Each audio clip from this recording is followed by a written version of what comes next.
अहंकार की हार भूमिका। यह कहानी एक ऐसे व्यक्ति की है जिसने अपने अहंकार के कारण न केवल अपने रिश्तों को बल्कि अपनी प्रतिष्ठा और जीवन के वास्तविक सुखों को खो दिया, लेकिन समय ने उसे ऐसा पाठ पढ़ाया कि उसका अहंकार पूरी तरह समाप्त हो गया। कहानी की शुरुआत किसी छोटे से गांव में एक प्रसिद्ध व्यापारी रहता था जिसका नाम अर्जुन था। अर्जुन ने अपनी मेहनत और समझदारी से व्यापार को इतना बड़ा बना दिया था कि वह पूरे इलाके में एक नामी व्यक्ति बन गया। उसकी संपत्ति, घर, गाड़ियां और नौकरों की फौज देखकर लोग उसकी प्रशंसा करते नहीं थकते थे। लेकिन अर्जुन के व्यक्तित्व में एक बहुत बड़ी कमी थी, अहंकार। वह अपनी सफलता का श्रेय केवल खुद को देता था और यह मानता था कि उसके अलावा और कोई उसके स्तर तक नहीं पहुंच सकता। वह गरीबों का मजाक उड़ाता, दूसरों की मेहनत को तुच्छ समझता और अपने परिवार व दोस्तों की बातों को अनसुना कर देता। अहंकार का पहला संकेत अर्जुन का बेटा रोहन, जो एक पढ़ा लिखा और संस्कारी युवक था, एक दिन उसके पास आया। पापा, मैं अपने दोस्त अमित के साथ एक सामाजिक कार्य में मदद करना चाहता हूं। वे गरीब बच्चों के लिए एक स्कूल खोलना चाहते हैं।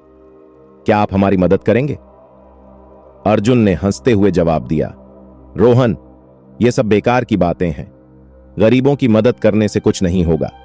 उन्हें खुद मेहनत करनी चाहिए, जैसे मैंने की। तुम्हें मेरे व्यापार पर ध्यान देना चाहिए, न कि इन फालतू कामों पर। रोहन ने समझाने की कोशिश की, लेकिन अर्जुन के अहंकार के आगे उसकी एक न चली। पत्नी की चेतावनी अर्जुन की पत्नी सुमित्रा हमेशा उसे समझाती रहती थी कि उसे थोड़ा विनम्र बनना चाहिए। अर्जुन, जीवन में धन ही सब कुछ नहीं होता। रिश्ते, प्यार और विनम्रता भी जरूरी हैं। तुम्हारे इस अहंकार के कारण हमारे परिवार के सदस्य भी तुमसे दूर हो रहे हैं। लेकिन अर्जुन ने उसकी बात को भी नजरअंदाज कर दिया। सुमित्रा, तुम्हें इन बातों की समझ नहीं है। यह दुनिया केवल ताकत और सफलता को मानती है। मैं जैसा हूं वैसा ही ठीक हूं। अर्जुन की हार का पहला संकेत, एक दिन अर्जुन का सबसे बड़ा व्यापारिक सौदा टूट गया।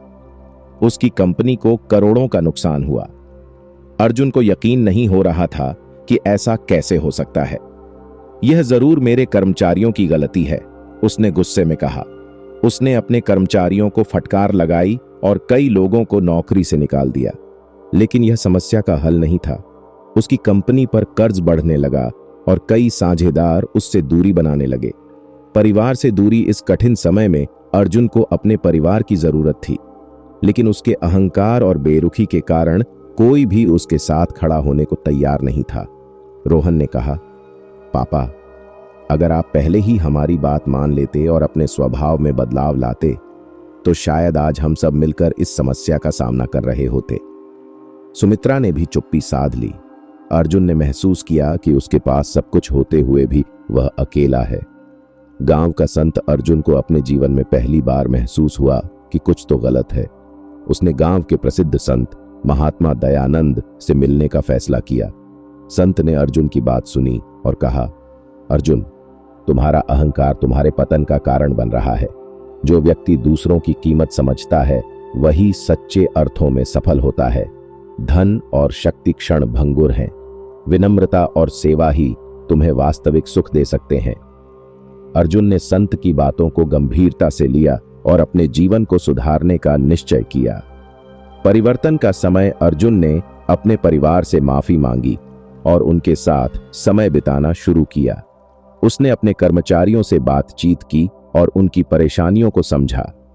रोहन के साथ मिलकर उसने गरीब बच्चों के लिए स्कूल खोलने में आर्थिक सहायता दी। सुमित्रा ने देखा कि अर्जुन में बदलाव आ रहा है और उसने उसका साथ देना शुरू किया। अहंकार की हार धीरे धीरे अर्जुन ने महसूस किया कि विनम्रता और दूसरों की मदद करने में जो खुशी है वह किसी और चीज में नहीं। जीवन में फिर से खुशियां लौट आईं। वह अपने गांव में एक प्रेरणा का स्रोत बन गया और लोग उसकी उदारता की तारीफ करने लगे। निष्कर्ष इस कहानी से यह शिक्षा मिलती है कि अहंकार न केवल व्यक्ति को अकेला कर देता है बल्कि उसकी सफलता और खुशी को भी छीन लेता है। सच्चा सुख केवल दूसरों के साथ प्रेम और सहयोग से पाया जा सकता है। जहां अहंकार समाप्त होता है वहां सच्चा जीवन शुरू होता है।